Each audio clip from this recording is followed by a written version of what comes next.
بسم اللہ الرحمن الرحیم، فرمان مصطفیٰ صلی اللہ تعالی علیہ وآلہ وسلم، تمہارا مجھ پر درود شریف پڑھنا پرصلات کی طریقے میں نور ہوگا۔ صلو علی الحبیب۔ خوشبو لگانا یہ بھی سنت مبارک ہے۔ راشد عطاری خوابوں کی تعبیر لے کے پیش خدمت ہے، اور آپ دیکھ رہے ہیں اشعار تعبیر۔ کل میں نے تعبیر بتائی تھی آنسو کے حوالے سے نا، رونا کیسا ہے، آنسو بہانا کیسا ہے۔ آج بھی وہی آنسو ہی کے حوالے سے ہے، لیکن یہ گرم آنسو ہوں گے۔ دیکھو، ہر خواب کی بے شمار تعبیریں ہوتی ہیں۔ کچھ لوگ جہل لوگ، میں نے پہلے بھی عرض کیا ہے، مردے کے حوالے سے دیکھتے ہیں جی مردہ آیا ہے، حالانکہ مردے کی سو کے قریب تعبیریں ہیں۔ تو تعبیر جو خواب میں نظر آتی ہے نا، وہ تعبیر نہیں ہوتی ہے۔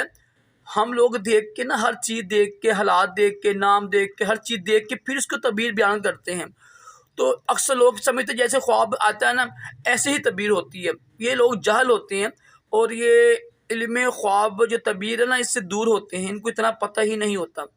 ضروری نہیں ہے کہ جو خواب نظر آ رہا ہے وہی ہو، ایسا نہیں ہوتا ہے۔ تو آج ہم سنیں گے گرم آنسو۔ اگر آپ دیکھیں نا، محسوس کر رہے ہیں کہ جو میرے آنسو ہیں خواب میں گرم ہیں، گرم آنسو محسوس کر رہے ہیں، اشک ہوتے ہیں، تو اس کی تعبیر اچھی نہیں ہوتی ہے۔